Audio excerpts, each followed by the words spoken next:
Hello, Sarah. Hey Ben. Can you hear me okay? Yeah, I think so. Hang on. There we go.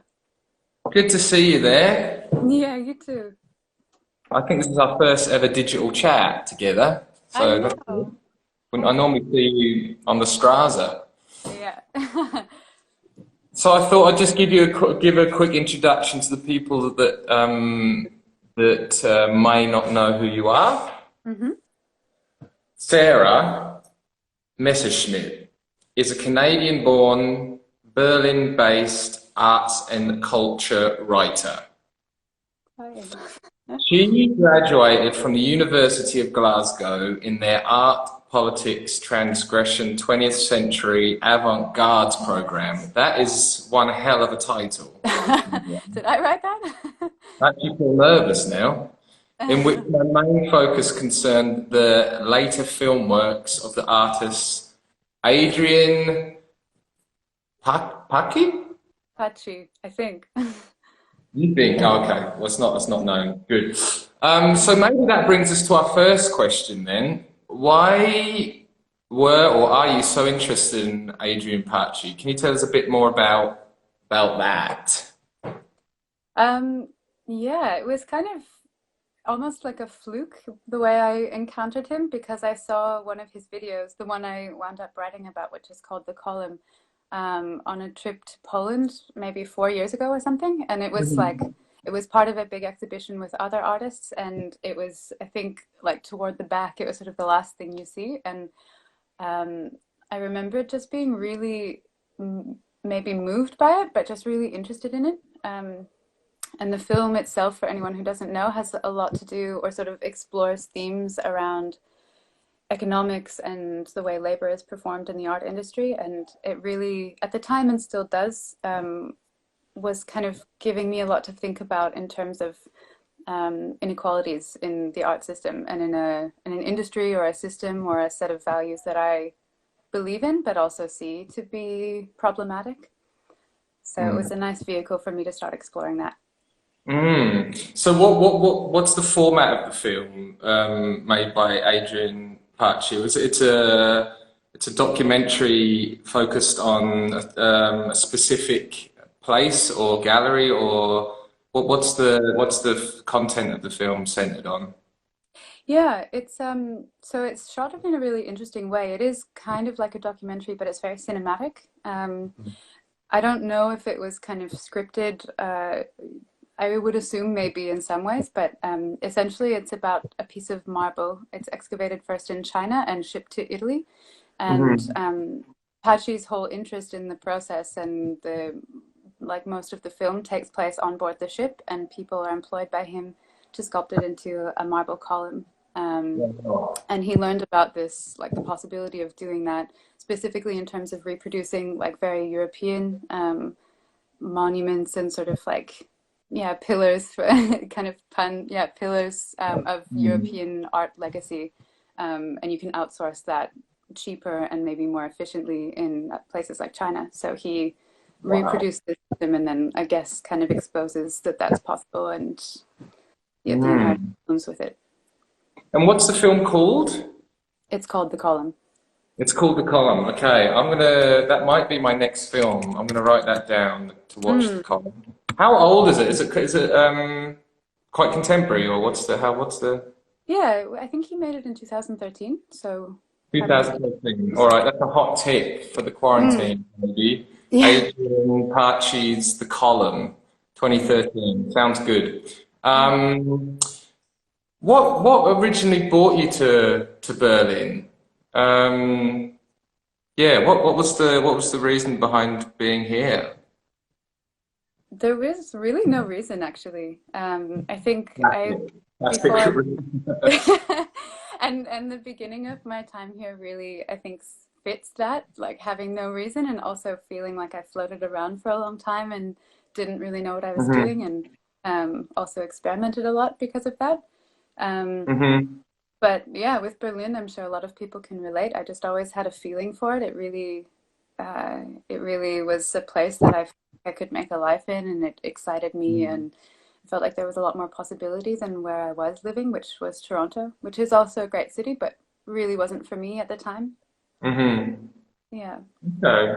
And why did you choose Glasgow to do your bachelor with the It incredible long title there, the Art, Politics, Transgression, 20th Century Avant-Garde Program? Why did you choose yeah. Glasgow?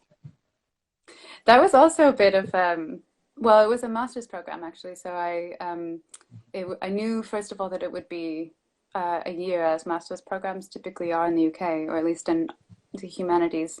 Um, so I chose it partially because I have a big connection to Scotland and to Glasgow in particular. My mum's from there. I spent a lot of time there growing up. But also it was just kind of random. Like I knew that I wanted to study again, and in Europe, I didn't want to necessarily go back to Canada. And then, yeah, maybe a series of like sort of vague choices led me to Glasgow. Like it wasn't that I had my heart set on it. It was just more like it happened, and then happily it was a really great decision. And unfortunately, the program doesn't exist anymore in that form, but it was really good. So I recommend anyone who's interested. The professors who taught on it and the kind of nature of the stuff that goes on there is interesting. I like that, a series of vague choices. I think that might be on my tombstone, that one. Yeah, Um, um, in your experience, how have you found the Berlin art scene? How would you describe the Berlin art scene that you've come into contact with? mm. It's varied, and I think that's what I always liked about it. There's not one particular thing going on. Of course, you can get kind of swept up in cliques, or if not cliques, then sort of patterns of what, as with Radically. any, and you feel like you need to follow, but there's always something else, and that's what stimulates me in terms of wanting to be part of it. I mean, for instance, Weserhalle, like that's something to discover that's exciting, and maybe aside It's very, from, yep. yeah.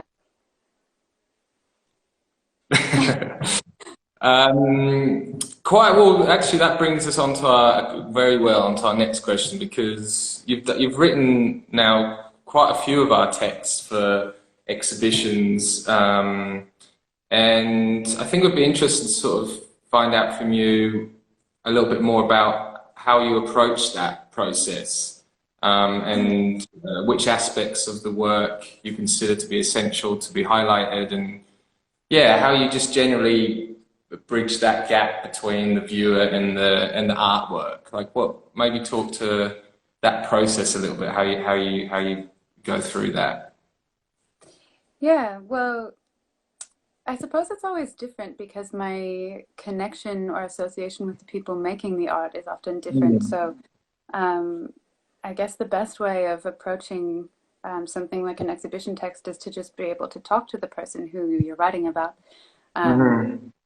so, yeah, the last few people that I've worked on texts for, I've been able to meet in the gallery, which has been great because I find that um, yeah, just getting someone to kind of talk naturally about what they are into or about what they're doing and what they probably spend a lot of time thinking about is, Mm. I think, the most beneficial way for everyone to kind of express what, the crux of what needs to be expressed. But Mm. otherwise, I think a lot of background research on the people and ideas. That's often any sort of writing that I do, big or small, there's a lot of work that goes behind producing something that other people will read. Mm. Yeah, I think that's the sort of perhaps not always considered how much work is actually behind the finished piece. Even if it's a short text, it sometimes takes, I know with the design process and things like that, the finished product doesn't necessarily give much of an indication of how much has gone previous to actually building this thing. Right. Um, are there any particular writers that have influenced you in this way? Like any existing sort of art writers or cultural writers in this way? Probably, yeah. But I think, to be honest, the writing that influences me, or I'm aware of influencing me, doesn't necessarily have to do with art writing. I would say Uh-huh. like another big part of the way I write is to just read lots, and I typically enjoy fiction more than I enjoy other styles of writing, even though I don't tend to write creatively, which is a funny thing to say because for me, writing in the way that I do, which is kind of a research-based practice, there is something very creative about it. But yeah, I don't know. I think it's often reading lots of different things and being really in love with different people's voices and the way that people use words. That's sort of, I don't know. I think I can't give a concrete answer because I'm often But that reading makes things. sense. Non-fiction or sort of exhibition text, you still have to have somehow a narrative or a story to engage the person who's reading the text, to, you know, bring them along and keep them engaged. So yeah, I guess it makes sense to turn to fiction to see the best storytellers and see how they do their wordings. Is there... Oh, what are you reading at the moment, by the way? I'm reading a great book If you actually don't mind me about... asking, I don't know, is that like a faux pas? No, No, that's all no, no. right. I was No, actually just I going don't to know, it say, might be a real... Yeah, okay. I bought a bunch of books from, I don't know if you know Hopscotch, the great bookshop in Schöneberg. I bought a few books there a few weeks ago, and one of them Hopscotch. is a hmm? Hopscotch, yeah. Hopscotch. Oh, it's really, really good. And one of them is a collection of short stories by an Argentinian writer I really like called Antonio Di Benedetto. And then another great book I'm reading is called Epitaph of a Small Winner, which is great. It's kind of, I don't know, a satirical memoir. Winner. Sorry, yes. That sounds good. I want to note some of these down because I'm actually the opposite of you. I've been reading I read a lot of non-fiction, and I'm trying to sort of veer that back to, yeah, the other way. So I'll investigate those. We should do next. Yeah, maybe we'll do a little exchange. I'd kind of like to start a book club, actually. Maybe that's something we can talk about. That could be a cool thing, because I've been thinking about that phrase, but now's the time. I mean, crikey. Yeah, definitely. What advice, Sarah, would you give to someone who wants to start writing for the arts, for the cultural events, for things like this? Is there a tip that you could give to someone? I don't know. I feel like I'm not really practiced or established enough to really say this is what you should do to make it. You're on the ladder. You're on the ladder.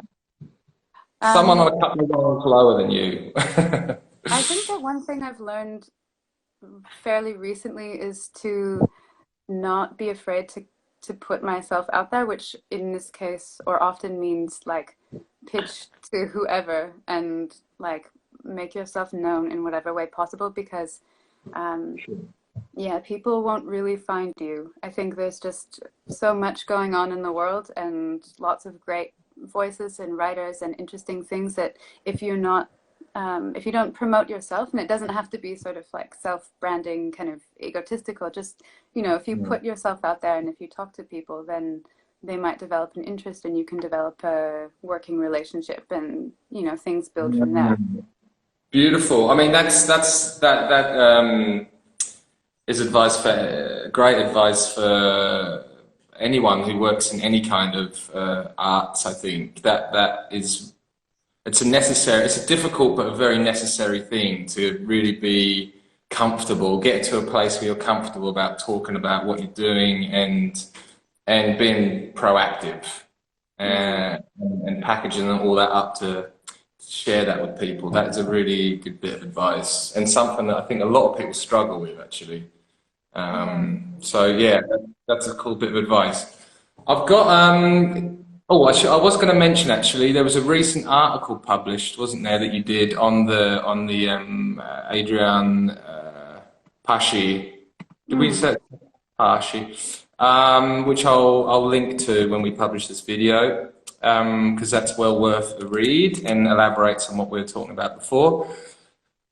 To finish off the chat, because it is just a short, fresh chat, just to see how you're getting on, I've got a quick fire round. It's a bit silly. Okay. I don't know if you've seen previous videos, but it's a bit like that. So I'm just going to hit you with a couple of questions, and you just have to respond with a knee jerk, let's say. Okay. Are you ready? I think so. Good. Berlin or Toronto? Berlin. University of Glasgow or UDK? Oh, well, I've never been to art school, so maybe both at the same time. Good. On a scale of 1 to 10, how much mightier is the pen to the sword? Oh, definitely mightier. Above all, mightier. 10. Out of 10, so 10. Sorry, 10, 11. Hemingway or J.K. Rowling? Oh, I don't know if I like either of them that much, but Great. That's a great answer. no, Spring or autumn? Spring or autumn? it depends where you are. Berlin spring, but Canadian autumn. They're great answers. They're great answers. You're writing a small text. You're in the zone. You get a call from your friend. Do you take the call or ignore it for now? I take it. I get distracted way too easily. Okay. I'm a procrastinator. Blue biro or black ballpoint pen? Black ballpoint pen because I'm a bit insufferable. Name one activity for the quarantined. As if everyone's quarantined, you know. Oh, I don't know. I could name like 10. There's so many nice things to do. I Just mean, my one, just the one. It's a quick fire. It's a quick fire. I would say taking the time to cook and to eat well and share it with the people. If you can be with people, to share it with people. In one word, what's next? In 3 words, I never know. Beautiful. Sarah, it's been a pleasure catching up with you. Always a And pleasure. yeah, we're going to be catching up soon outside of this chat to discuss some of the upcoming exhibitions and exhibitions texts. For sure. But in the meantime, enjoy the sunny day if you're going out for a stroll, and we'll connect soon. Yeah, see you. Thank you. And for everyone else, if anyone needs any writing or artistic texts, this lady is very good. Anyway, speak to you soon, and yes, I'll speak to you soon. I don't know how this ends. Oh yeah, it's here. I'll see you soon. Bye-bye. Bye-bye. Bye. Oh. Bye-bye.